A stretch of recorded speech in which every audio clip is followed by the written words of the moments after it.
Hello friends, competition community में आपका बहुत बहुत स्वागत है। आज हम बात करने वाले हैं मध्य प्रदेश के भौगोलिक विभाजन के बारे में। इससे पहले हम मध्य प्रदेश का सामान्य परिचय और मध्य प्रदेश का गठन, साथ ही साथ में जिले और संभागों को पढ़ चुके हैं। बात करते हैं मध्य प्रदेश के भौगोलिक विभाजन के बारे में।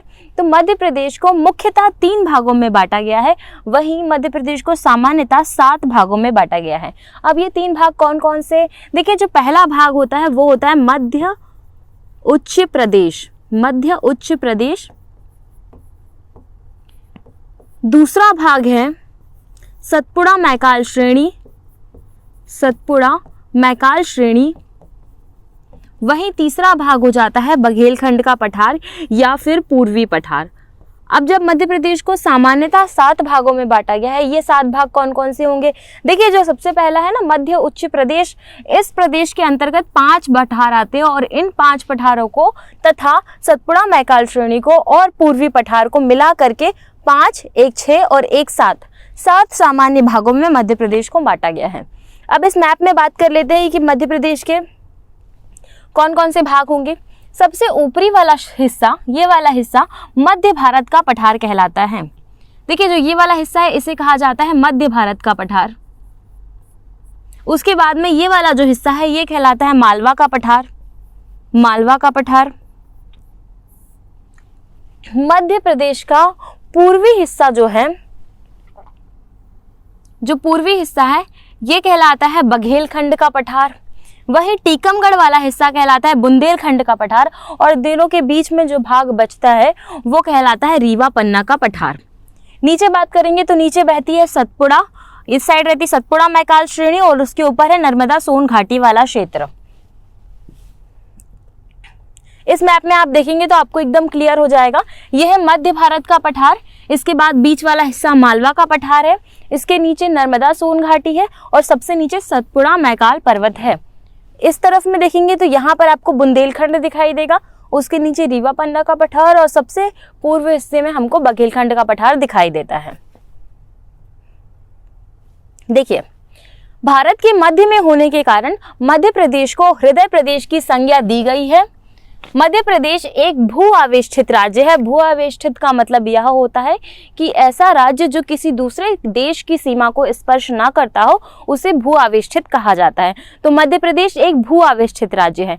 वहीं सबसे बड़ा ऐसा देश जो कि भू आवेष्टित देश है तो वो है कजाकिस्तान। मध्य प्रदेश में भारत में कुल कितने राज्य हैं जो कि भू आवेष्टित हैं? तो इसका आंसर है 5 राज्य भारत में ऐसे हैं जो कि भू आवेष्टित हैं। आगे देखते हैं, मध्य प्रदेश को की भूगर्भिक संरचना में आर्कियन काल से लेकर क्वाटरनरी युग की चट्टानें पाई जाती हैं। ये कौन सा काल है, ये कौन सा समय है? तो देखिए, आर्कियन काल और क्वाटरनरी युग वह समय है जिस समय में पृथ्वी बहुत ज़्यादा गर्म थी और आग का एक धधकता हुआ गोला थी। और इस समय में आग का धधकता हुआ गोला होने के कारण जब पृथ्वी ठंडी हुई और जिन चट्टानों का निर्माण हुआ उन्हीं चट्टानों को आर्कियन काल और क्वाटरनरी युग की चट्टानें कहा जाता है। देखिए, ये चट्टानें कौन सी होंगी? तो ये होती है आग्नेय, बेसाल्ट चट्टानें। ये आग्नेय और बेसाल्ट चट्टानें होती है। इन चट्टानों में जीवाश्मों की कमी होती है, जीवाश्म बिल्कुल नहीं पाए जाते। और इसका सीधा सीधा मतलब यह है कि जब किसी आग के गोले को ठंडा करेंगे तो उसमें जीवाश्म मिल ही नहीं सकते, क्योंकि आग होने के कारण पहले ही जीवाश्म सारे जल के नष्ट हो चुके हैं। तो इस कारण से इन चट्टानों में जीवाश्म नहीं पाए जाते। मध्य प्रदेश का जो मालवा वाला क्षेत्र है वो ज्वालामुखी के विस्फोट से उत्पन्न लावे से निर्मित हुआ है। आगे बात करते हैं, अर्थात मध्य प्रदेश आद्य महाकल्प से लेकर नवीन महाकल्प तक की चट्टानों को रखे हुए है। मध्य प्रदेश भारत की प्राचीनतम धरातली संरचनाओं में से एक है। सीधी सी बात है, जब पृथ्वी बहुत ज़्यादा गर्म थी, मतलब वो समय बहुत ही ज़्यादा प्राचीन है, आज से करोड़ों लाखों वर्ष पहले की बात हो रही है। मध्य प्रदेश देश में क्षेत्रफल की दृष्टि से राजस्थान के बाद दूसरा स्थान रखता है, ये हमको पता ही है। इसके साथ ही साथ में वर्ष 1956 के पहले, वर्ष 1956 के पहले मध्य प्रदेश जो है वह भारत में पहला ऐसा राज्य था जो कि सबसे बड़ा था क्षेत्रफल की दृष्टि से। उसके बाद जब हमारे पास से वर्ष 2000 में छत्तीसगढ़ अलग हुआ तो इसके बाद मध्य प्रदेश जो है वो दूसरे नंबर पे आ गया क्षेत्रफल की दृष्टि से। वहीं जनसंख्या की दृष्टि से मध्य प्रदेश वर्तमान में 6वें नंबर पर है। मध्य प्रदेश में पाए जाने वाली चट्टानों, मृदा, नदियों और जलवायु के आधार पर मध्य प्रदेश को 3 मुख्य भौगोलिक क्षेत्रों में बांटा गया है। सिंपल सी कहानी है, हमने बात की कि 3 भौगोलिक क्षेत्रों में मध्य प्रदेश को बांटा गया है। अब 3 भौगोलिक क्षेत्र कौन कौन से हैं? पहला हो गया मध्य उच्च प्रदेश, दूसरा हो गया सतपुड़ा मैकाल श्रेणी और तीसरा हो गया पूर्वी पठार। देखिए, आप इसका एक स्क्रीनशॉट ले लीजिए, आपको बहुत काम आएगा। ये है मध्य प्रदेश का भौगोलिक विभाजन। मुख्य रूप से मध्य प्रदेश के भौगोलिक विभाजन को 3 भागों में बांटा गया है। पहला हो गया मध्य उच्च प्रदेश, दूसरा हो गया सतपुड़ा मैकाल श्रेणी और तीसरा हो गया पूर्वी पठार। देखिए, पूर्वी पठार को ही बघेलखंड का पठार भी कहा जाता है। वहीं मध्य उच्च प्रदेश की जब हम बात करते हैं तो नर्मदा सोन घाटी, रीवा पन्ना का पठार, मालवा का पठार, बघेलखंड का पठार और मध्य भारत का पठार जो है मध्य उच्च प्रदेश के अंतर्गत आता है। वहीं सतपुड़ा मैकाल श्रेणी को 3 भागों में बांटा गया है। पहला भाग कहलाता है बड़वानी या फिर राजपीपला की पहाड़ी, दूसरा कहलाता है महादेव पर्वत श्रृंखला और तीसरा कहलाता है मैकाल पर्वत श्रेणी। राजपीपला, महादेव और मैकाल पर्वत श्रेणी। देखिए, आपको जब इसको याद करना है ना, ये थोड़ा मुश्किल हो जाएगा, तो आपको एक चीज़ याद रखनी है कि जो मध्य प्रदेश का सबसे बड़ा जो भाग था वो था मध्य उच्च प्रदेश वाला भाग, और जो सबसे छोटा भाग था वो था बघेलखंड वाला भाग। और वहीं सबसे छोटे पठार की जब बात की जाएगी कि सबसे छोटा पठार कौन सा था, तो देखिए,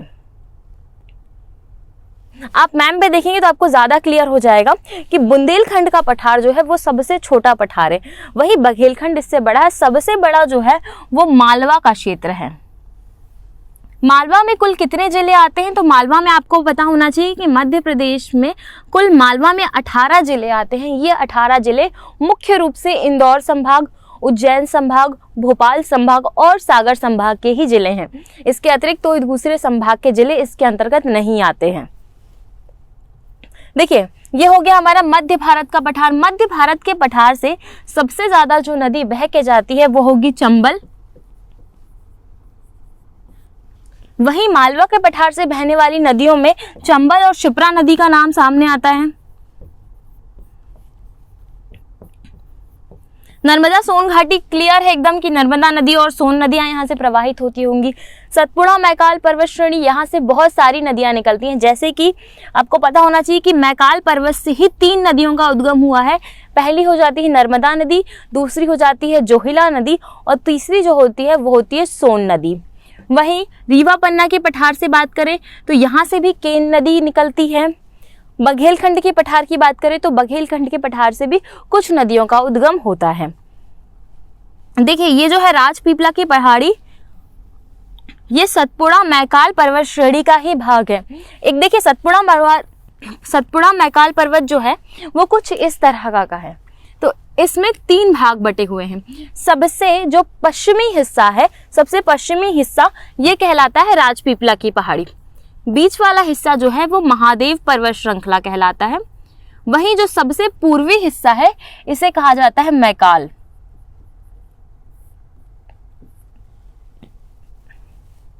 जो राजपीपला की पहाड़ी है इसे बड़वानी की पहाड़ी भी कहा जाता है। ये मुख्य रूप से बड़वानी जिले के अंतर्गत आती है।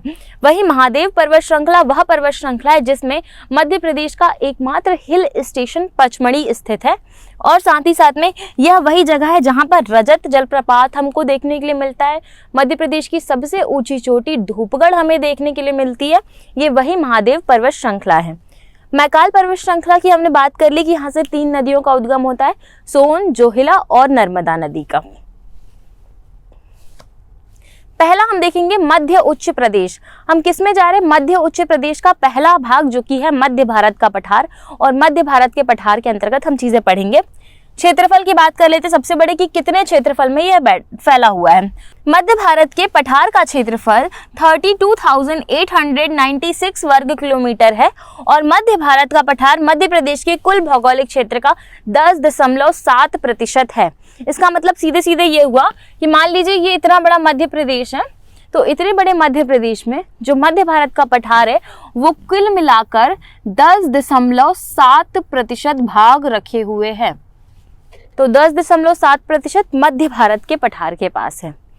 देखो अब आपको इसको कैसे याद रखना है, 10 और 7, 10 और 7, 7 से लग रहा है ना, 7 7, 10 और 7, 10 और 7, तो 10 लोग क्या कर रहे हैं, एक साथ जा रहे हैं, 10 लोग एक साथ जा रहे हैं। और 10 लोग जब एक साथ जा रहे हैं तो सामने वाले एकदम बीच में क्या चल रहा है, उनका लीडर चल रहा है, तो मध्य में उनका लीडर चल रहा है, तो मध्य में उनका लीडर चल रहा है, तो मध्य से आपको याद रखना है मध्य भारत नाम है उस लीडर का। तो मध्य भारत का पठार कितने लोग, तो 10 7, 10 लोग साथ में जा रहे हैं, तो 10.7, तो 10.7% के साथ मध्य भारत का पठार मध्य प्रदेश का इतना भौगोलिक क्षेत्र रखता है। स्थिति, यह पठार उत्तर में यमुना के मैदान, दक्षिण में मालवा के पठार, पूर्व में बघेलखंड के पठार और पश्चिम में राजस्थान की सीमा से लगा हुआ है। बिल्कुल समझ में नहीं आएगा, कैसे समझना है ये देखिए। बात कर रहे हैं मध्य भारत के पठार की, तो ये है मध्य भारत का पठार। अब इसको बांट दो उत्तर, दक्षिण, पूर्व और पश्चिम में। जब ऐसे ही बढ़ गया उत्तर दक्षिण, इस साइड हो गया पूर्व, इस साइड हो गया पश्चिम, है ना। तो इस तरफ में पूर्व की तरफ में यहां पर पड़ गया यूपी,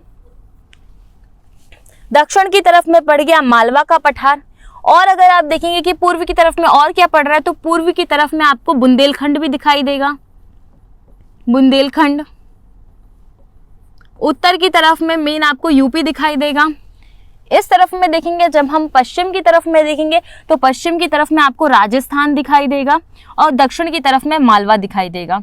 तो इस हिसाब से फुल कैप्शन क्या बनेगा कि मध्य भारत के पठार के पूर्व की तरफ में बुंदेलखंड और यूपी का कुछ हिस्सा है, वहीं उत्तर की तरफ में पूरा का पूरा उत्तर प्रदेश है, वहीं पूर्व की बात करें तो राजस्थान है और दक्षिण की बात करें तो मालवा का पठार स्थित है। तो यही बात यहाँ पर लिखी हुई है। जिलों की बात करते हैं कि मध्य भारत के पठार के अंतर्गत कौन कौन से जिले आते हैं। भिंड, मुरैना, श्योपुर, ग्वालियर, शिवपुरी, गुना, नीमच और मंदसौर जिले आते हैं। देखिए ये जिले जो हैं अलग अलग संभाग के हैं, तो आपको कंफ्यूजन हो सकता है, तो आपको कैसे याद करना है एक चीज़ आप गौर से देख लीजिए। देखिए भिंड वह जिला है जिसका लिंगानुपात काफ़ी कम है, और भिंड वह जिला है जहां पर मध्य प्रदेश में सबसे कम वर्षा होती है, और मध्य प्रदेश में सबसे कम वर्षा जो है वो भिंड के गोहद में होती है, कुल 55 सेंटीमीटर। और मुरैना जो है, भिंड, मुरैना, श्योपुर, ये तीनों जो है वो चंबल संभाग के जिले हैं। तो मध्य भारत के पठार के अंदर चंबल संभाग पूरा का पूरा आ रहा है। फिर बात कर लेते हैं ग्वालियर, शिवपुरी, गुना की। ग्वालियर, शिवपुरी, गुना जो है वो ग्वालियर संभाग के जिले हैं, और बचे हुए ग्वालियर संभाग के जिले जो है वो अगले पठार के अंतर्गत आएंगे।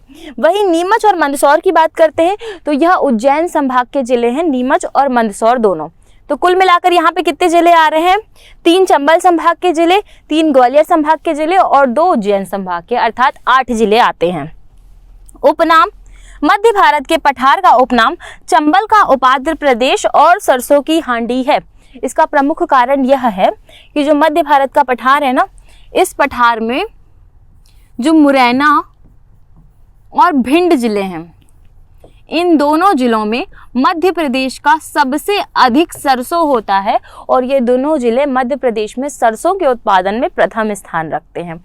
वहीं चंबल का उपाद्र प्रदेश कहने का एकमात्र कारण यह है कि चंबल नदी यहाँ से गुजरती है, और मुरैना में चंबल नदी अत्यधिक अपरदन करती है और भिंड में सर्वाधिक अपरदन करती है। इस हिसाब से हम ये देखते हैं कि क्योंकि जो चंबल नदी है वह मध्य भारत के पठार में बहुत ज़्यादा अपरदन करती है, इस कारण से इसे चंबल का उपाद्र प्रदेश भी कहा जाता है।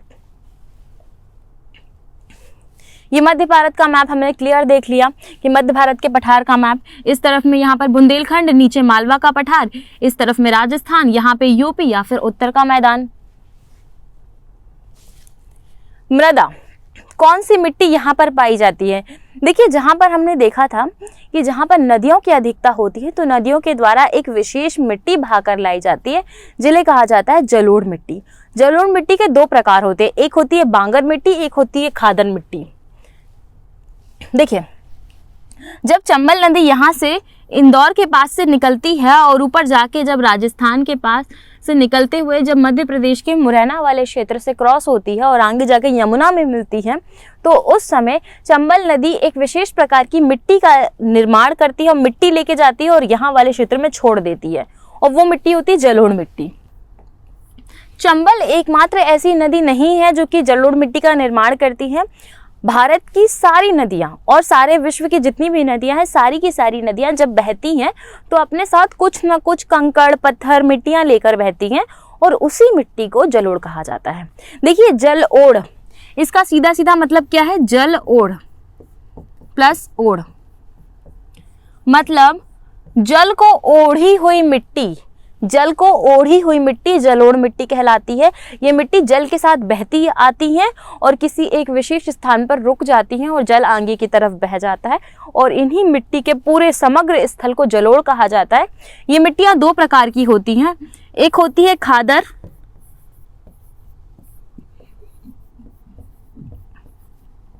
और दूसरी होती है बांगर। खादर मिट्टी की बात करते हैं तो यह नवीनतम जलोढ़ मिट्टी होती है, वहीं बांगर मिट्टी जो है वो पुरानी जलोढ़ मिट्टी होती है। खादर में सर्वाधिक उर्वरक क्षमता होती है, वहीं बांगर में इसके मुकाबले उर्वरक क्षमता थोड़ी सी कम होती है।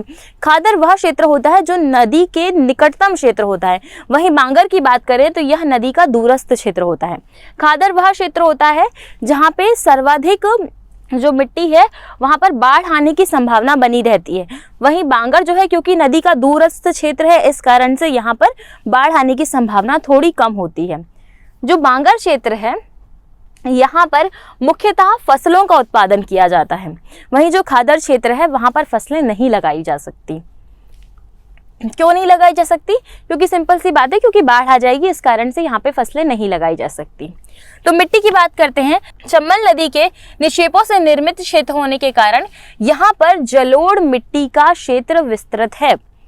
औसत वर्षा कितनी होती है? हमने पढ़ा कि भिंड में मध्य प्रदेश में सबसे कम वर्षा होती है जो कि 55 सेंटीमीटर है। तो उस हिसाब से यदि आप अंदाजा लगाते हैं तो सबसे कम वर्षा का वाला जो क्षेत्र होगा वो मध्य भारत का पठार ही होगा। तो मध्य भारत के पठार की औसत वर्षा लगभग 75 सेंटीमीटर है, और प्रदेश की न्यूनतम वर्षा भिंड के गोहद में 55 सेंटीमीटर मापी गई है। नदियों की बात करते हैं। आपको क्लियर है कि आपको क्लियर है कि चंबल नदी बहती है, तो चंबल की सहायक जितनी है सारी लगा दो। चंबल की सहायक हो गई, पार्वती हो गई, कूनो हो गई। तो इस हिसाब से चंबल नदी, पार्वती नदी, कुंवारी नदी, सिंध नदी आदि नदियां यहाँ से प्रवाहित होती हैं। चंबल, पार्वती, कुंवारी और सिंध नदियां। यहाँ के जंगलों में खैर और बबूल के पेड़ पाए जाते हैं। देखिए वर्षा कम होती है, इस कारण से ऐसे वृक्ष तो नहीं पाए जाएंगे जो कि सदाबहार हो और जिनमें पूरे टाइम पत्ते लगे हों। तो इस कारण से यहाँ पे जो कांटेदार वन है वो पाए जाते हैं। तो वृक्षों की बात करें तो खैर और बबूल के वृक्ष बहुत ज़्यादा पाए जाते हैं, और खैर का ही वो जो पेड़ है इसी पेड़ से निकाला जाता है कत्था, और सबसे ज़्यादा जो जनजाति कत्था निकालती है वो जनजाति है सहरिया जनजाति। और इस कारण से अगर आप देखेंगे कि मध्य प्रदेश में सर्वाधिक सहरिया जनजाति जो है वो कहाँ निवास करती है, तो वो आपको आंसर मिलेगा मध्य भारत के पठार में ही निवास करती है। मध्य भारत के पठार में मुख्य रूप से अलसी, सरसों और तिल की फसलों का उत्पादन होता है। जनजाति इस पठार में सहरिया जनजाति निवास करती है, हमने पहले ही देख लिया कत्था निकालने के कारण। पर्यटन की बात करें, मध्य भारत का पठार वह पठार है जिसके अंतर्गत मान महल, मोती महल, गुजरी महल आदि पर्यटन स्थल आते हैं। देखिए इसके पहले वाले स्लाइड में हमने यहाँ पे जिले कवर किया था, कौन कौन से जिले हैं, तो यहाँ से देखते चलिए। भिंड, तो भिंड जिले का वनखंडेश्वर मंदिर कहाँ होगा? मध्य भारत के पठार के अंतर्गत। मुरैना जिले की बात करते हैं तो मुरैना जिले में जो मंदिर होगा वो भी वनखंडेश्वर पठार के अंतर्गत ही आएगा। ग्वालियर का मान मंदिर और ग्वालियर का किला जिसे जिब्राल्टर ऑफ इंडिया भी कहा जाता है, ग्वालियर में ही स्थित गुजरी महल यह भी यहीं पर स्थित है। गुना, शिवपुरी और नीमच की बात करते हैं तो यहाँ पर स्थित सभी पर्यटक स्थल जो हैं वो आएंगे मध्य भारत के पठार के अंतर्गत। यहाँ विशेष रूप से ग्वालियर का किला या जिब्राल्टर ऑफ इंडिया, सास बहु मंदिर, रानी लक्ष्मीबाई की समाधि, देखिए जिब्राल्टर ऑफ इंडिया जो ग्वालियर का किला है, इसका निर्माण राजा सूरजपाल के द्वारा कराया गया था और इस किले पर शासन किया था राजा मानसिंह ने। और राजा मानसिंह की 7 रानियां जो थी वह इस किले में निवास करती थी। और राजा मानसिंह की अगली शादी अपनी 8वीं रानी से हुई, जिनका नाम था गुजरी रानी मृगनयनी। और गुजरी रानी मृगनयनी के लिए इन्होंने अलग से एक महल बनवाया जिसका नाम था गुजरी महल। ये और इसके अलावा हम देखते हैं कि उस समय में यहाँ पर पानी के पाइप बिछाए गए थे राजा मानसिंह के लिए, कि उन्होंने गुजरी रानी के लिए पानी के पाइप बिछवाए थे, वो भी बहुत दूर राई गांव से लाकर। इसके साथ ही हम देखते हैं कि सास बहू मंदिर, देखिए सास बहू का मंदिर नहीं है ये सहस्त्र बाहु मंदिर है, पर ये अपभ्रंश के कारण सास बहू मंदिर कहलाने लगा है। रानी लक्ष्मीबाई की समाधि, जब भी हम रानी लक्ष्मीबाई की बात करते हैं तो हमें झांसी याद आता है, पर रानी लक्ष्मीबाई की समाधि मध्य प्रदेश के ग्वालियर जिले के फूलबाग में स्थित है। इस कारण से आपको रानी लक्ष्मीबाई की समाधि याद रखनी है। तात्या टोमे की समाधि जो है वो शिवपुरी में स्थित है। तानसेन की समाधि और यहीं पर इनके गुरु की समाधि, दोनों की समाधि एक ही जगह बनाएगी जो कि ग्वालियर में स्थित है। बानमोर सीमेंट फैक्ट्री जो है यह मुरैना जिले में स्थित है और तेली का मंदिर भी यहाँ पर स्थित है। ग्वालियर में मान मंदिर और गुजरी महल भी स्थित है। मान मंदिर जो है वो राजा मानसिंह के द्वारा ही बनाया गया था। माधव राष्ट्रीय उद्यान शिवपुरी में स्थित है। चंबल नदी को इस क्षेत्र की जीवन रेखा कहा जाता है। चंबल नदी मुरैना में अवनालिका अपर्दन करती है जिसे गली इरोजन भी कहा जाता है। इसी के कारण बहुत सारे बीहड़ों का निर्माण हुआ है जिनमें डाकू निवास करते हैं। चंबल नदी पर ही प्रदेश की पहली बहुउद्देशीय नदी घाटी परियोजना स्थित है। इसका सीधा मतलब ये है कि चंबल नदी ही वह नदी है जिसमें प्रदेश की पहली बहुउद्देशीय नदी घाटी परियोजना बनाएगी। बहुउद्देशीय का मतलब क्या होता है?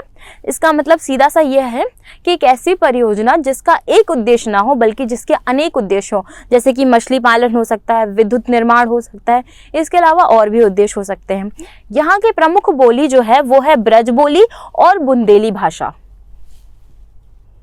अगला है मालवा का पठार। देखिए मालवा का पठार जो है वह मध्य प्रदेश में सबसे ज्यादा फेमस पठार है। यह पठार मध्य प्रदेश के सर्वाधिक क्षेत्र को अपने अंदर समाये हुए हैं। इसके अंतर्गत कुल 18 जिले आते हैं। अब बात कर लेते हैं मालवा का पठार प्रदेश का सबसे बड़ा पठार है। ये चीज हम देख चुके हैं। इस पठार का निर्माण लावा और बेसाल्ट चट्टाने से हुआ है, क्योंकि हमने बात की थी कि मालवा का जो क्षेत्र है उसका निर्माण ज्वालामुखी के विस्फोट से हुआ है। तो ज्वालामुखी का जब विस्फोट हुआ तो काफ़ी सारा लावा जो था वो इस क्षेत्र में आके गिरा और लावा से निर्मित होने के कारण यहाँ पर मुख्य रूप से काली मिट्टी पाई जाती है। क्षेत्रफल कितना है? मध्य प्रदेश के कुल क्षेत्र का लगभग 28% क्षेत्रफल मालवा का पठार अपने अंदर समाये हुए है। इसका कुल क्षेत्रफल कितना है? 88,222 वर्ग किलोमीटर। तो आपको ऐसे याद रखना, 88,222 वर्ग किलोमीटर जो है वो मालवा के कुल पठार का क्षेत्रफल है। स्थिति और सीमा की बात करते हैं, यहाँ पर कितने जिले आते हैं? हमने देखा यहाँ पे 18 जिले आते हैं। यहाँ पे 18 जिले आते हैं। ठीक, अब ये 18 जिले कौन कौन से हैं? इंदौर, उज्जैन, भोपाल, आगर मालवा, देवास, धार, झाबुआ, अलीराजपुर, शाजापुर, विदिशा, गुना, राजगढ़, सीहोर, रायसेन, सागर, नीमच और मंदसौर, रतलाम। तो इस हिसाब से हम देखते हैं कि मध्य प्रदेश के मालवा के क्षेत्र में कुल 18 जिले हैं। आपको कैसे याद रखना, थोड़ा टफ हो जाएगा। तो आपको कैसे याद रखना है? उज्जैन का पूरा संभाग आपको याद रखना है। पूरा उज्जैन संभाग इसके अंतर्गत आएगा, इंदौर संभाग, भोपाल संभाग और सागर के कुछ जिले। ठीक, कैसे याद रखना? देखिए इंदौर, उज्जैन, भोपाल, सागर मालवा, देवास, धार, झाबुआ, अलीराजपुर, शाजापुर, विदिशा, गुना, राजगढ़, सीहोर, रायसेन, सागर, नीमच, मंदसौर और रतलाम। एक बुआ है जो कि झा समाज से संबंध रखती है, जिनका नाम है झाबुआ। तो झा समाज की हैं और बुआ हैं तो झाबुआ, है ना। तो ये कहते हैं चलो महाकालेश्वर के दर्शन करके आते हैं। अब महाकालेश्वर के दर्शन करने जाना है तो कैसे जाएंगे महाकालेश्वर के दर्शन करने? तो ये कहती हैं, ये मालवा का पठार है ना, तो ये कहती हैं देखो नीमच, नीमच मतलब मच नहीं करना है, आराम से जाएंगे, मंद मंद जाएंगे, बिना शोर किए जाएंगे। तो मंद मंद जाएंगे तो मंदसौर, और कहाँ से गुजरेंगे? तो रतलाम की गलियों से गुजरेंगे। और रतलाम की गलियों से गुजरकर हम पहुंचेंगे कहाँ पर, उज्जैन। और उज्जैन में हम देखते हैं कि वहाँ पर भगवान जो है उज्जैन में वास किए हुए हैं। तो वास किए हुए हैं तो देवास। और कैसे वास किए हैं, बहुत ज़्यादा साजो श्रृंगार करे हुए। साजो श्रृंगार जैसी आता है तो शाजापुर, साजो श्रृंगार करे हुए वास कर रहे हैं। अब भगवान जो है साजो श्रृंगार करे हुए वास कर रहे हैं, तो बुआ कहती है हाँ बेटा ये मालवा का क्षेत्र है, इस कारण से यहाँ पर भगवान जो है वास कर रहे हैं। तो मालवा का क्षेत्र है तो मालवा के क्षेत्र से आगर मालवा। और जैसे ही आप भगवान को देखते हो तो आपके मन का जितना भी शोक रहता है वो कई गुना तक कम हो जाता है। तो शोक से आएगा अशोकनगर, कई गुना तक कम हो जाता है तो गुना से आ जाएगा गुना। अब बुआ कहती है भगवान की जो भक्ति की धार है, जो धार है इसको इंडोर मत रखो, तो धार से आ जाएगा धार। इंडोर मत रखो से इंदौर। और इसको क्या करो, बहाते जाओ, बहाते जाओ, धार को बहाते जाओ। तो बुआ क्या दे रही है, ये राय दे रही हैं। तो बुआ राय दे रही है तो राय से हो गया रायसेन। और भगवान क्या कर रहे हैं, मालवा के क्षेत्र पे राज कर रहे हैं, तो राज से हो जाएगा राजगढ़। ठीक, तो इस हिसाब से हम देखते हैं कि हमारे पूरे जिले यहाँ पे मिल जाते हैं। अब देखिए जलवायु की बात करते हैं। इस प्रदेश में समशीतोष्ण जलवायु पाई जाती है। मालवा की जलवायु को फाहियान ने विश्व की श्रेष्ठ जलवायु में से एक कहा है।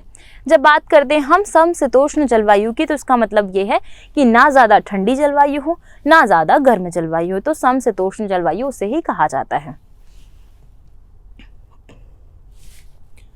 मालवा का नामकरण, देखिए मालवा का जो पठार है, यह पठार वैसे तो मध्य प्रदेश का सबसे बड़ा पठार है और इसका नामकरण मालव जनजाति के आधार पर किया गया है। कहा जाता है कि यहाँ पर बहुत ज़्यादा मालव जनजाति निवास करती थी, इस वजह से औलिकर वंश के द्वारा यहाँ पर मालवा के पठार का नामकरण किया गया मालवा। मृदा की बात कर रहे थे, हमने पहले ही देख लिया लावा से निर्मित है तो काली मिट्टी यहाँ पर होगी। औसत वर्षा, यहाँ की औसत वर्षा 50 से 100 सेंटीमीटर मापी गई है, अर्थात ना बहुत ज़्यादा वर्षा होती है ना बहुत ज़्यादा कम वर्षा होती है, बीच में मध्यम में। नदियाँ कौन कौन सी बहेंगी, पहले ही बात हो गई थी, चंबल और शिप्रा तो बहेंगी ही। कालीसिंध, बेतवा, माही और पार्वती नदी। माही नदी वही नदी है जो कि कर्क रेखा को 2 बार काटती है। और कहाँ से इसका उद्गम होता है, तो इसका उद्गम होता है मध्य प्रदेश से, मध्य प्रदेश के धार से। तहसील का नाम है सरदारपुर से, और सरदारपुर तहसील के अंदर भी मेहद झील से माही नदी का उद्गम होता है। इस हिसाब से आपको पता होना चाहिए कि कर्क रेखा जो है वो इंटरनेशनल रेखा है, और इसे अगर मध्य प्रदेश की कोई नदी 2 बार काट रही है तो वो आपको याद होना चाहिए। तो वो है माही नदी, मध्य प्रदेश से उद्गम होता है। जिला लगता है धार, तहसील लगती है सरदारपुर और झील लगती है मेहद झील। और मेहद झील में अगर गाँव का नाम पूछ लिया जाए तो मेंढा गाँव नाम है, मेंढा गाँव। वन, यह न्यूनतम वन क्षेत्र वाला स्थान है। यहाँ के जंगलों में सागौन, साल, तेंदुपत्ता आदि मुख्य रूप से पाए जाते हैं। अब न्यूनतम वन क्षेत्र क्यों है, जब प्रदेश का इतना बड़ा क्षेत्र है, इतने ज़्यादा लोग यहाँ पर निवास करते हैं, तो वन क्षेत्र न्यूनतम क्यों है। देखिए यह वह हिस्सा है जहाँ पर प्रदेश की राजधानी निवास करती है, राजधानी है, वही प्रदेश की औद्योगिक राजधानी, प्रदेश की आर्थिक राजधानी है। और यहाँ पर वह क्षेत्र है जहाँ पर प्रदेश का एकमात्र डेट्राइट या सूखा बंदरगाह स्थित है, मतलब बहुत ही ज़्यादा औद्योगिक दृष्टि से उन्नत क्षेत्र है। इस वजह से यहाँ पर वनों की कमी हमें दिखाई देती है। फसलों की बात करें तो सोयाबीन जो है वह मालवा के पठार की प्रमुख फसल है, और सबसे ज़्यादा सोयाबीन मध्य प्रदेश में मालवा के पठार से ही होता है। इसके अलावा गेहूँ, मूंगफली और चना यहाँ की प्रमुख फसलें हैं। देखिए जब चना की बात करते हैं ना, चना का जो जिला है जिसमें सर्वाधिक चने का उत्पादन होता है वो है विदिशा। विदिशा जिला चने के उत्पादन में मध्य प्रदेश में प्रथम स्थान रखता है। जनजाति की बात करें, यहाँ पर भील जनजाति निवास करती है। देखो भील जनजाति आपको कैसे याद रखना है, जो झाबुआ थी वो भील समाज से संबंध रखती थी, और भील जनजाति सर्वाधिक कहाँ पाई जाती है, झाबुआ जिले में पाई जाती है। और यहीं पर भीलों का सबसे फेमस मेला भगोरिया उत्सव आयोजित होता है। अब इस मेले में क्या होता है, यह मेला 7 दिवसीय होता है, 3 स्टेजों में कंप्लीट होता है। पहला होता है गुलालिया, दूसरा होता है गोल गधेड़ो और तीसरा हो जाता है लास्ट वाला उजाड़िया। यह वह मेला है जिसे भील जनजाति में प्रेम का पर्व भी माना जाता है। यहाँ पर बहुत सारे विवाह प्रथाएं भी चलाई जाती हैं। यह बेसिकली यह एक हाट है जो कि होली के 7 दिन पूर्व लगता है। मुख्य रूप से आपको एक चीज और याद रखनी है, भीली भाषा की पहली फिल्म जिसका नाम था फैसला, इस फिल्म की शूटिंग भी जो है वह झाबुआ जिले में ही संपन्न किए गए थे। उद्योग की बात कर लेते हैं। यहाँ देवास में लेदर कॉम्प्लेक्स, पीथमपुर औद्योगिक केंद्र, धार में सूती वस्त्र उद्योग, इंदौर में और स्टेनलेस स्टील का कारखाना स्थित है। सिंपल सी बात है, औद्योगिक दृष्टि से बहुत ज्यादा विकसित क्षेत्र है। कैसे? देखो, धार में औद्योगिक केंद्र हो गया पीथमपुर जैसा, वहीं इंदौर में सबसे ज्यादा बड़ी बड़ी सूते मिल है। फिर उसके बाद हम रायसेन में मंडीदीप औद्योगिक केंद्र देखते हैं, ऑप्टिकल फाइबर कारखाना देखते हैं, लेदर कॉम्प्लेक्स देखते हैं देवास में। सबसे ऊंची चोटी, मालवा के पठार की सबसे ऊंची चोटी है सिगार। सिगार की जब बात करते हैं आपको कैसे याद रखना है, देखिए हम ऐसा कुछ नहीं कहना चाहते कि कोई गलत इन्फॉर्मेशन आपको देना चाहते हो, लेकिन सिगार क्या है, इंदौर और भोपाल का जो क्षेत्र है ना, यहाँ पर बहुत ज़्यादा चाय सुट्टा बार चलता है, चाय सुट्टा बार बहुत ज़्यादा चलता है। तो लोग क्या करते हैं, बहुत ज़्यादा सिगरेट और चाय एक साथ पीते हैं। तो उसी से आपको याद रखना है, मालवा, मेनली मालवा इंदौर में आता है, ठीक। तो इंदौर, और इंदौर से आपको याद रखना है चाय सुट्टा। तो चाय सुट्टा से आपको क्या याद आएगा, सिगार, क्योंकि सिगरेट भी एकदम सिगार जैसी लगती है ना। तो लोग सिगार पीते हैं, हम ये मान लेते हैं मालवा के लोग सिगार पीते हैं। सिर्फ आपको ये चीज़ समझ के चलनी, जिससे आपको याद रहे कि मालवा की सबसे ऊंची चोटी जो है वो सिगार है। इसकी ऊंचाई कितनी, तो 881 मीटर के साथ मालवा की सबसे ऊंची चोटी सिगार है। अन्य तथ्य, मालवे का पठार पूरे देश में 75% सोयाबीन का उत्पादन करता है। ये हम पहले ही देख चुके कि सबसे ज्यादा सोयाबीन का उत्पादन करता है। इस पठार की प्रमुख जनजाति भील है और भिलाला है। यहाँ की बोली मालवी, भीली और निमाड़ी है। देखिए, निवाड़ी और निमाड़ी दोनों बोलियों में बहुत ज्यादा अंतर है ना, कंफ्यूजन मत कीजिएगा। झाबुआ में भीलों का प्रसिद्ध भगोरिया उत्सव मनाया जाता है। मध्य प्रदेश का सबसे लंबा नेशनल हाईवे NH3 का अधिकांश भाग इसी पठार में आता है। आपको ये याद रखना चाहिए, कल को कभी आपसे क्वेश्चन बन जाए कि मध्य प्रदेश का सबसे लंबा नेशनल हाईवे कौन सा है, NH3 है। सबसे ज्यादा किस पठार से गुजरता है, तो मालवा के पठार से गुजरता है। विशेष, यहाँ पर महाकाल मंदिर, भ्रंथहरि की गुफाएं। देखिए, महाकाल मंदिर मतलब उज्जैन की बात हो रही है, जो कि शिप्रा नदी के किनारे स्थित है, दक्षिण मुखी मंदिर है और भगवान के ज्योतिर्लिंगों में से एक है। भ्रंथहरि की गुफाएं, बाघ की गुफाएं जो है कुक्षी में है, जिला धार लगता है। उदयगिरी की गुफाएं, भोजताल भोपाल में स्थित है, जिसका निर्माण राजा भोज के द्वारा कराया गया था। सांची स्तूप, जिसका निर्माण अशोक के द्वारा कराया गया था, जिनका सीधा संबंध मौर्य वंश से था। इसका पुनः निर्माण पुष्यमित्र शुंग ने कराया था। भोजपुर नगर राजा भोज के द्वारा बसाया गया था, राजा भोज जो कि परमार वंश से संबंधित थे। भीमबेटका की गुफाएं, भीमबेटका वो जो कि महाभारत कालीन गुफाएं हैं और जिसकी खोज वर्ष 1818 में की गई थी। जंतर मंतर एवं सर्वाधिक गर्म स्थान है यहाँ का गंज बसौता। देखिए, जंतर मंतर किसने बनवाया था, राजा सवाई जयसिंह के द्वारा जंतर मंतर बनवाया गया था। वही सबसे ज्यादा गर्म स्थान जो था वो था अभी तक का गंज बसौदा, लेकिन अब ये चेंज हो चुका है। लेकिन ये किस क्षेत्र में आता है, तो मालवा के पठार के अंतर्गत आता है। मालवा के पठार के अंतर्गत औद्योगिक केंद्र, क्योंकि मैंने आपको बताया कि यह औद्योगिक दृष्टि से बहुत ज्यादा संपन्न क्षेत्र है। तो पहला है धार में पीथमपुर, फिर आता है शाजापुर में मक्सी, दूसरा आता है झाबुआ में मेघनगर और रायसेन में मंडीदीप। मंडीदीप में ऑप्टिकल फाइबर कारखाना स्थित है। वही बात कर लेते धार में पीथमपुर, यहाँ पे सबसे ज्यादा ऑटोमोबाइल फैक्ट्रियां स्थित है। अगला पठार आता है बुंदेलखंड का पठार। इसके क्षेत्रफल की बात करते हैं तो मध्य प्रदेश के कुल क्षेत्रफल का 7.79% यह पठार अपने आप में लिए हुए हैं। जिले की बात करते हैं, कौन कौन सा जिला आता है, दतिया, छतरपुर, सागर, टीकमगढ़, भिंड, अशोकनगर और शिवपुरी। देखिए, दिमाग में आ रहा होगा ना कि भिंड कैसे आ गया। भिंड तो पहले हमने देखा मध्य भारत के पठार में आ रहा है, तो भिंड का पूरा हिस्सा नहीं, भिंड का थोड़ा सा हिस्सा इसके अंतर्गत आता है। और अशोकनगर और शिवपुरी जो है ये ग्वालियर संभाग के जिले हैं। दतिया भी ग्वालियर संभाग का जिला है। छतरपुर, सागर, निमाड़ी और टीकमगढ़ जो है ये हमारा सागर संभाग के जिले हैं। जो कि बुंदेलखंड के पठार के अंतर्गत आते हैं। यहाँ पे निवाड़ी भी शामिल हो जाएगा।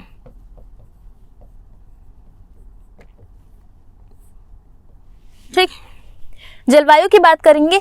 यहाँ की जलवायु गर्मी में अधिक गर्म और ठंडी में अधिक ठंडी होती है। इसका मतलब बैलेंसिंग नहीं है, बैलेंस बिल्कुल नहीं है जलवायु में। गर्मी में बहुत ज़्यादा गर्म हो जाएगी और ठंडी में बहुत ज़्यादा ही ठंडी हो जाएगी। नामकरण की बात करें, बुंदेलखंड का क्षेत्र बुंदेला राजाओं का क्षेत्र था और यहाँ पर बुंदेला राजाओं का शासन था। इस कारण से इसका नाम बुंदेलखंड पड़ा। इसी के आधार पर हम देखते हैं कि एक बुंदेला शासक जिनका नाम था जेजाक, तो जेजाक के नाम पर इस क्षेत्र का नाम जेजाक भुक्ति भी रखा गया। जेजाक के नाम पर इस क्षेत्र का नाम जेजाक भुक्ति पड़ा। वर्षा, यहाँ औसत वर्षा 75 से 100 सेंटीमीटर मापी गई है। मतलब सामान्य वर्षा है, बहुत ज्यादा नहीं है, बहुत कम नहीं है। 75 से 100 नॉर्मल। ये है बुंदेलखंड का पठार। हमने बात की थी यहाँ टीकमगढ़ है, इसके ऊपर निवाड़ी होगा क्योंकि निवाड़ी अभी नया जिला बना हुआ है 2018 को, तो इस कारण से यहाँ पर ये मध्य प्रदेश का 52वां जिला, तो इसके अंतर्गत ये भी ऐड हो जाएगा। भिंड का कुछ क्षेत्र देखिए, ये आपका मुरैना है, तो भिंड का ये वाला जो कुछ क्षेत्र है, ये वाला कुछ क्षेत्र इसके अंतर्गत भी आता है। वहीं फिर दतिया और इसके अलावा ग्वालियर के कुछ जिले इस भाग के अंतर्गत आते हैं। यहाँ मुख्य रूप से लाल पीली मिट्टी पाई जाती है। अच्छा, लाल पीली मिट्टी क्यों पाई जाएगी? थोड़ा सा अगर आप दिमाग लगाते हैं तो आपको पता है कि जब ज्वालामुखी का विस्फोट होता है तो लावा निकलता है, तो लावा कुछ दूरी तक छिटकता है। जैसे कि मान लीजिए यहाँ पे विस्फोट हुआ, ये ज्वालामुखी था, इस ज्वालामुखी से विस्फोट हुआ, तो लावा यहाँ खिसकेगा। ठीक, तो लावा खिसका और लावा दूर तक छिटका, तो लावा के दूर तक छिटकने के कारण जो मालवा का क्षेत्र है उसका निर्माण हुआ। लेकिन वहीं इसके ऊपर यहाँ से नदियां निकल के गई और ऊपर मध्य भारत के क्षेत्र में नदी ने जलोढ़ मिट्टी से यहाँ पर जलोढ़ मिट्टी का क्षेत्र बना दिया। उसके नीचे जो एक क्षेत्र है जो कि हमारा बुंदेलखंड का पठार, लेकिन इस पठार में ना तो कोई ज्यादा बड़ी नदी बहती है, ना ही यहाँ पर लावा गया है, ना ही यहाँ पर ऐसा कुछ क्षेत्र बना जहाँ पर बहुत ज्यादा वर्षा होती हो। वर्षा के कम होने के कारण, नदी ज्यादा ना होने के कारण यहाँ पर जो क्षेत्र बना वो बना लाल पीली मिट्टी का क्षेत्र। और लाल पीली मिट्टी में मुख्यतः मोटे अनाजों का उत्पादन किया जाता है क्योंकि इसकी उर्वरक क्षमता इतनी ज्यादा नहीं होती है। यहाँ मुख्यतः बेतवा, सिंध, धसान और केन नदियां प्रवाहित होती हैं। मतलब उसके कुछ भाग से गुजरती हैं और आगे जाके यमुना में मिल जाती हैं। वन की बात करें, यहाँ सागौन, तेंदुपत्ता, महुआ, बबूल, खैर और नीम के वृक्ष पाए जाते हैं। यहाँ की मुख्य फसलें सरसों, गेहूं और अलसी हैं। देखिए, सेम टू सेम हमने जो फसलें हैं वो हमने मध्य भारत के पठार में देखी थी कि सरसों, गेहूं और अलसी वहां पर भी उत्पादन होती है। उद्योग की बात करें, यहाँ बीड़ी उद्योग सर्वाधिक मात्रा में मिलते हैं, अर्थात यहाँ पर बीड़ी उद्योग सबसे ज्यादा मिलते हैं, तो तेंदुपत्ते का उत्पादन भी यहीं पर सबसे ज्यादा होता होगा। विशेष की बात करते हैं, अर्थात जो हमारा बुंदेलखंड का पठार है यहाँ पे पर्यटन में विशेष क्या है, क्योंकि छतरपुर जिला इसके अंतर्गत आता है, तो सबसे मेन आपको पता होगा खजुराहो इसके अंतर्गत है, निवाड़ी इसके अंतर्गत आता है, तो ओरछा इसके अंतर्गत होता है, टीकमगढ़ अगर इसके अंतर्गत आता है तो आपको पता होगा कि हीरा की कुछ खदानें जो टीकमगढ़ में है वो इसके अंतर्गत आएंगी। तो देखते हैं, यहाँ खजुराहो, छतरपुर, सोनगिरी जैन मंदिर, चंदेरी का किला, नौखंडा महल, जौहर कुंड आदि स्थित है। शिशुपाल की राजधानी चंदेरी इसी पठार में स्थित है। देखिए, शिशुपाल कौन था? तो शिशुपाल महाभारत कालीन राजा थे जो कि भगवान कृष्ण के मुंह बोले भाई भी हुआ करते थे। तो शिशुपाल जो थे वो महाभारत काल में जिस क्षेत्र के राजा थे तो वो क्षेत्र था चंदेरी क्षेत्र, और चंदेरी क्षेत्र वर्तमान में अशोकनगर वाले क्षेत्र में आता है और मध्य प्रदेश के बुंदेलखंड वाले क्षेत्र में लगता है। तो यहीं पर जो चंदेरी है इसके राजा शिशुपाल रहे थे। चंदेरी अशोकनगर जिले के अंतर्गत आता है और चंदेरी की साड़ियों को जीआई टैग भी प्राप्त है। मध्य प्रदेश में ये जीआई टैग 7 चीजों को दिया गया है, जिसमें से चंदेरी की साड़ियाँ, महेश्वर की साड़ियाँ, झाबुआ का कड़कनाथ मुर्गा, इसके अलावा झाबुआ की जो गुड़िया कला है उसे भी, ठठेरा कला को भी दिया गया है। इस पठार की सबसे ऊंची चोटी सिद्ध बाबा है, जिसकी ऊंचाई 1172 मीटर है। देखिए ये कौन सा पठार है? बुंदेलखंड का पठार। तो आपको कैसे याद रखना है इसको? ये हो गया आपका बुंदेलखंड का पठार। तो बुंदेलखंड से ले लो खंड। तो जब हम खंड खंड हो जाते हैं, मतलब जब हम बंटने लगते हैं, हमारे बीच में किसी भी, आप मान लीजिए आप दो फ्रेंड हैं, आपके बीच में कुछ बुराइयां आ गई, आप खंड खंड हो रहे हैं, आप बट रहे हैं, तो आप सबसे पहले किसको याद करें? ईश्वर को याद करते हैं। तो ईश्वर से आपको याद रखना है बाबा। बाबा का अर्थ है सीधे भोले बाबा। तो बाबा, और बाबा कैसे? जो कि बहुत ज्यादा सिद्ध है, बहुत ज्यादा सिद्ध बाबा आपको सीधे सीधे याद आते हैं जब आप खंड खंड होने लगते हैं, जब आप बटने लगते हैं। तो इससे आपको याद रहेगा कि बुंदेलखंड की सबसे ऊंची जो चोटी है वो है सिद्ध बाबा, जिसकी ऊंचाई 1172 मीटर है। अगले पठार की ओर चलते हैं, रीवा पन्ना का पठार। रीवा पन्ना का पठार यह वो क्षेत्र है जिसके राजा रामचंद्र देव रहे थे और जिनके ही दरबार में तानसेन रहा करते थे। ये वो पठार है जिस पठार में ही अकबर ने तानसेन को अपने राज्य में बुलवा लिया था यहाँ से, और ये वही क्षेत्र है जिसे संगीत की स्थली के रूप में भी जाना जाता है। रीवा पन्ना का पठार क्षेत्रफल 10.37% के साथ यह मध्य प्रदेश का 10.37% भाग रखे हुए हैं। रीवा पन्ना के पठार का निर्माण विंध्य शैल समूह से हुआ है। इसका उपनाम विंध्य कगारी प्रदेश और दमोह का पठार भी है। ये कुछ बुक्स में आपको स्रोत मिलते हैं कि इसे विंध्य का कगारी प्रदेश और दमोह का पठार भी कहा जाता है। स्थिति की बात कर लें कि रीवा पन्ना का पठार कहाँ स्थित है। अगर आप मैप में देखते हैं तो आपको एकदम क्लियर हो जाएगा। रीवा पन्ना का पठार बुंदेलखंड के पठार के दक्षिण पश्चिम में और मालवा के पठार के उत्तर पूर्व में स्थित है। देखिए ये रीवा का पन्ना का पठार है, तो इसके नीचे कौन सा क्षेत्र आएगा? बघेलखंड आएगा। इसके ऊपर कौन सा क्षेत्र आएगा? बुंदेलखंड आएगा। इसके इस तरफ में कौन सा आएगा? मालवा आएगा। मालवा, बघेलखंड, बुंदेलखंड। तो अगर आपको इसकी स्थिति बतानी हो तो आप कैसे बताएंगे? रीवा पन्ना के उत्तर में बुंदेलखंड का क्षेत्र है, दक्षिण में बघेलखंड का है, दक्षिण में डायरेक्ट नहीं, दक्षिण के पूर्व साइड में, दक्षिण पूर्व में बघेलखंड का क्षेत्र है, वहीं दक्षिण पश्चिम में जो है वो मालवा के पठार का क्षेत्र है।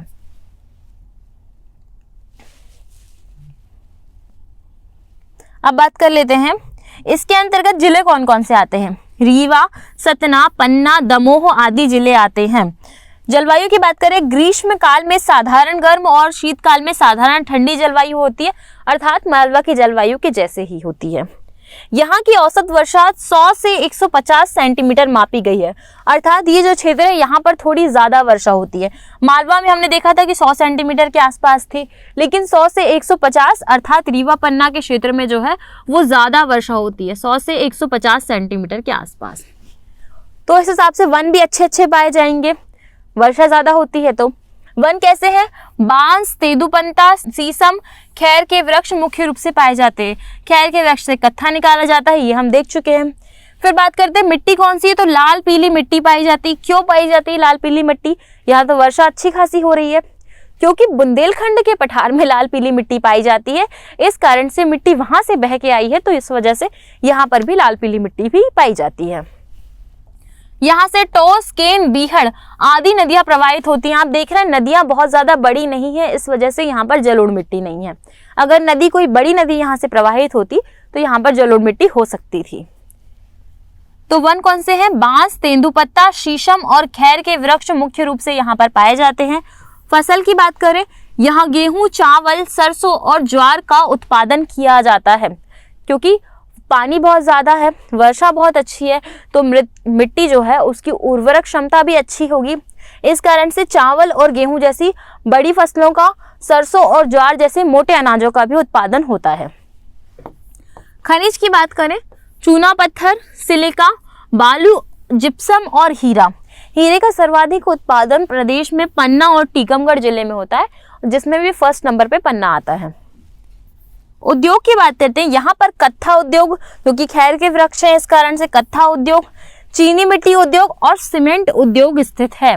बानमोर सीमेंट फैक्ट्री कहाँ है? तो वो है मुरैना में बानमोर सीमेंट फैक्ट्री। इस पठार की सबसे ऊंची चोटी सद्भावना शिखर है। बात करते हैं सद्भावना चोटी की, तो देखिए हमने पढ़ा था जिलेवार की ट्रिक में कि रीवा जो है एक सीधी लड़की है, और रीवा बहुत सीधी लड़की है और इसकी भावना कैसी है, बहुत ही ज़्यादा अच्छी भावना है। और अच्छी भावना को कहा जाता है सद्भावना। अच्छी भावना का मतलब सद्भावना, मतलब सबके प्रति बहुत ही ज़्यादा विनम्र रहती है और बहुत ही ज़्यादा दया दिखाती है। तो सद्भावना कहाँ से संबंधित है? रीवा से। तो रीवा से रीवा पन्ना का पठार और सबसे ऊंची चोटी है सद्भावना शिखर। इसके साथ ही साथ में यहाँ पर विशेष स्थान में यहाँ जबेरा का गुम्बद, चित्रकूट, केवटी जलप्रपात, चचई जलप्रपात, भरहुत स्तूप आदि पर्यटन स्थल प्रमुख रूप से स्थित है। नर्मदा सोन घाटी, देखिए नर्मदा सोन घाटी जो है वह मध्य प्रदेश का सबसे निचला स्थल है।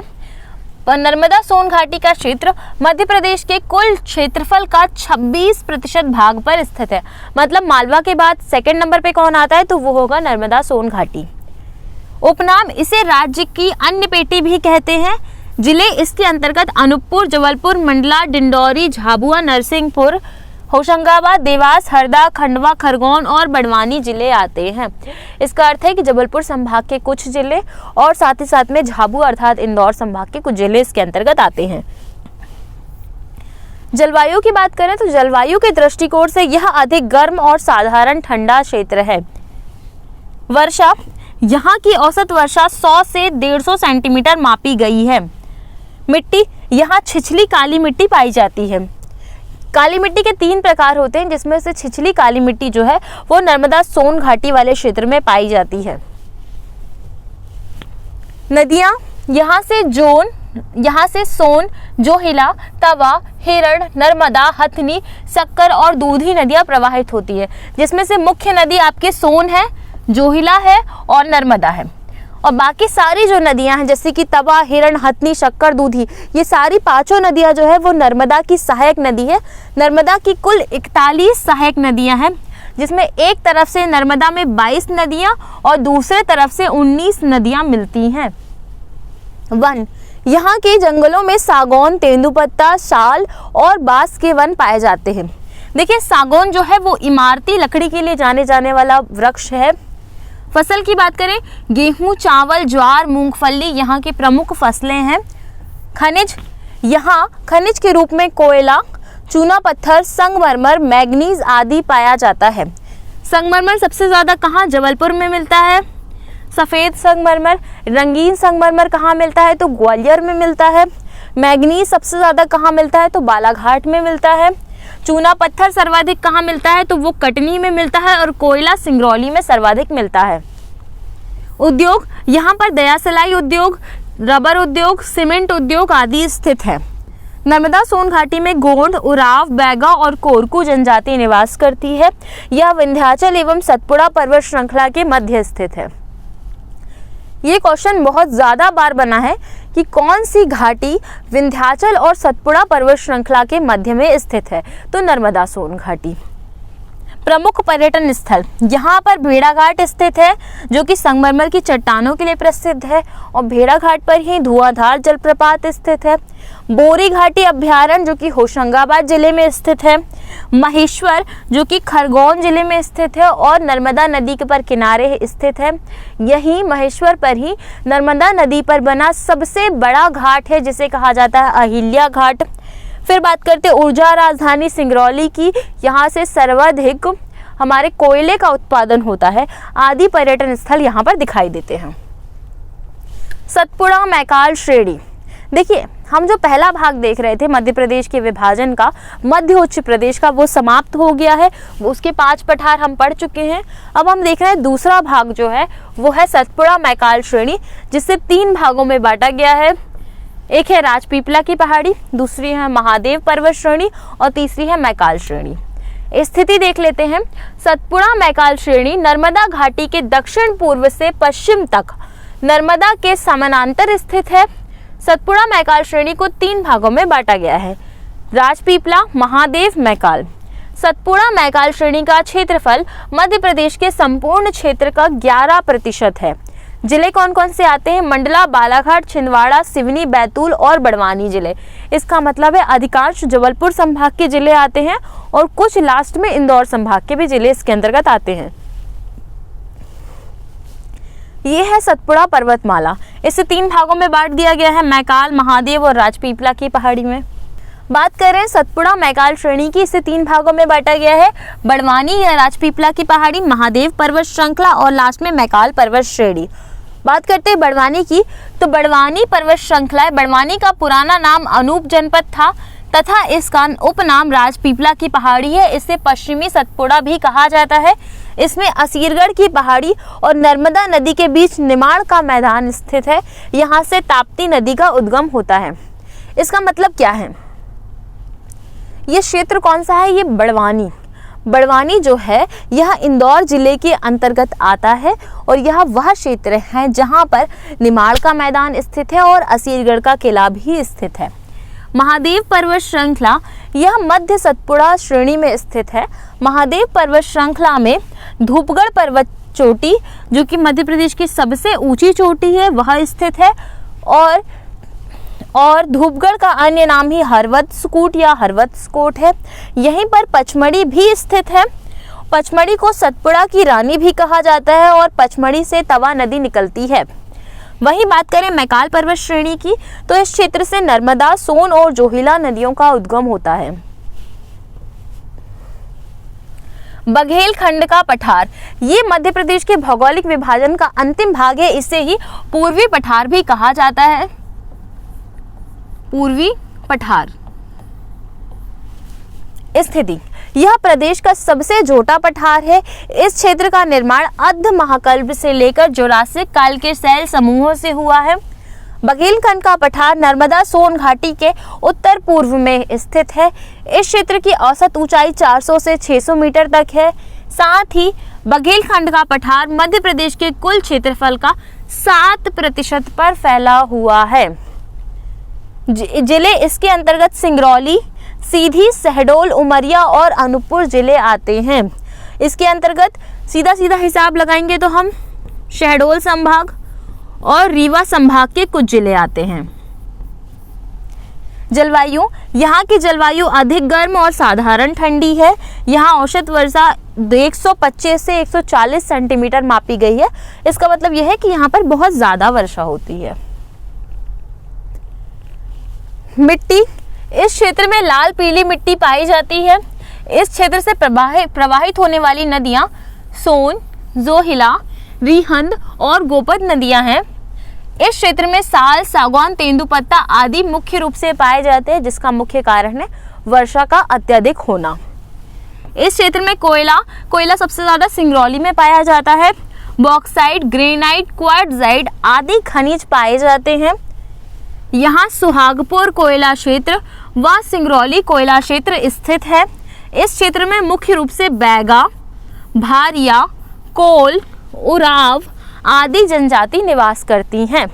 इस हिसाब से हमने मध्य प्रदेश के संपूर्ण भौगोलिक क्षेत्रफल को बांट लिया, भौगोलिक विभाजन को देख लिया कि मध्य प्रदेश को जिन 7 सामान्यतः मुख्य भागों में बांटा गया है वो कौन कौन से हैं और मध्य प्रदेश के 3 प्रमुख भौगोलिक विभाजन कौन कौन से हैं। मध्य प्रदेश के भौगोलिक विभाजन को देखने के पश्चात अब हम देखेंगे कि मध्य प्रदेश में पर्वत श्रृंखलाएं कौन कौन सी हैं और कितने प्रकार की पाई जाती हैं। तो मुख्य रूप से मध्य प्रदेश की पर्वत श्रृंखलाओं को 2 भागों में बांटा गया है। एक हो गया सतपुड़ा मैकाल श्रेणी और दूसरा हो जाएगा विंध्याचल पर्वत श्रृंखला। सतपुड़ा मैकाल श्रेणी के बारे में हम ऑलरेडी जब मध्य प्रदेश का विभाजन पढ़ रहे थे तब हमने पढ़ा हुआ है और विंध्याचल पर्वत श्रृंखला अब हमें पढ़ना है। तो देखते हैं, मध्य प्रदेश राज्य में विशाल पर्वत श्रृंखला का समूह स्थित है। मध्य प्रदेश के पूर्व पश्चिम दिशाओं में 2 प्रमुख पर्वत श्रेणियां स्थित हैं। इन दोनों पर्वत श्रेणियों के मध्य में नर्मदा नदी प्रवाहित होती है। नर्मदा नदी का यह ढाल भारत के सामान्य ढाल की अपेक्षाकृत विपरीत है। जब नर्मदा नदी की बात करते हैं, आपको पता है इसका उद्गम अनूपपुर से हुआ है, अनूपपुर के अंदर अमरकंटक से हुआ है और नर्मदा नदी जो है वो इन दोनों पहाड़ों के बीच में बहती है। एक तरफ में विंध्याचल पर्वत श्रृंखला और दूसरी तरफ में सतपुड़ा मैकाल श्रेणी के बीच में नर्मदा नदी प्रवाहित होती है। इसका ढाल भारत की सामान्य नदियों के ढाल के विपरीत है। इसका ढाल किस तरफ में, तो ये जो नदी है ये पूर्व की तरफ से पश्चिम की ओर बहती है। मध्य प्रदेश में पर्वत श्रृंखलाओं को दो भागों में बांटा गया है, एक है सतपुड़ा मैकाल श्रेणी और दूसरा है विंध्याचल पर्वत श्रृंखला। ये है मध्य प्रदेश का मैप और इसमें दोनों पर्वत श्रृंखलाएं आपको दिखाई दे रही है।